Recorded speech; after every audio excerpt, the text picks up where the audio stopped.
Wala nung gano'n natin dapat sabihin sinasabi yung mga perfect. Huy! Sinabi naman mo sasabihin eh.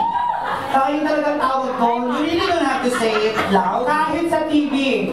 Pag manood ka ng TV sa Pilipinas, ganun na. Pinapaliwanag na. Tawag sa babae ay perfect. Tawag sa akin na lang, ganun.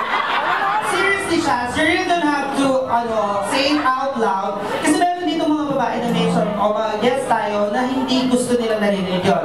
You can really say it in a nice way. Like gusto sa mga babae, pwede mo lang sabihin, it's a flower. Gaga, bakit tawagin mong flower yan? Ang layo ng amoy.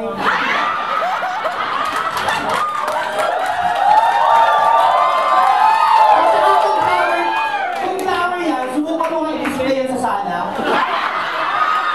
Ang pangit na. Mas na-entertain mo. At saka kung flower yan, ang yan, aatal ka ng graduation, may pepe ka dito. Eh di pwede naman sabihin hiyas. Lalo hindi pwede. Bakit? Paano naging hiyas siya? Subukan mo ang dalingan sa Cebuana na Louisville.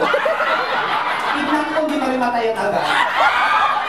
Ang pangit makita ng pepe mo, kinikis ko sa mga. Tapos pinapatalo ng asin mo. Tapos pinapalin sa'yo kasi walang value. I'm just curious. I really don't know. Kasi meron kong girl. I don't know kung talagang meron yun. I just want to ask a lady. I know, ma'am, it's very ethical to ask a lady. Is it true? No may smell? Is it? Wala ako.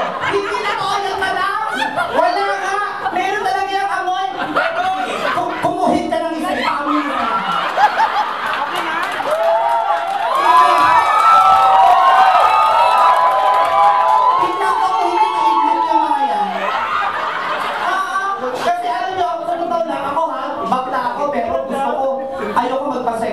Kasi magkontento na ako sa kung ano meron ako. Mas gusto ko pa rin sa lalaki.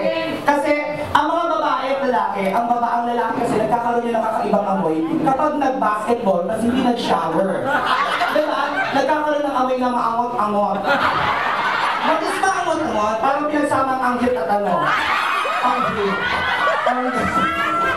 Hindi na tayo ng babae. Ang babae kasi pag umihiyan after 3 minutes, iba lang ang amoy. Kulang na lang kaya makakarinig sa song mo.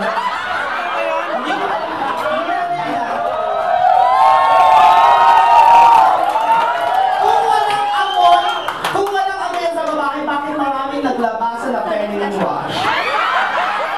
Like what? Ang dami. Alam niyo, ito mga babae, mag-ingat-ingat kayo sa paggamit ng feminine wash nowadays kasi very confusing. Confusing?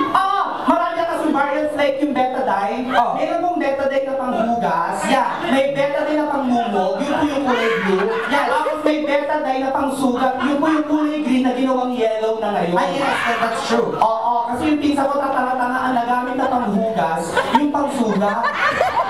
Ano nangyari? Naghilo? Anong itsura? Isa na lang siyang malaking keloids mo. Paano siya umiihi? Hindi ko makakuli.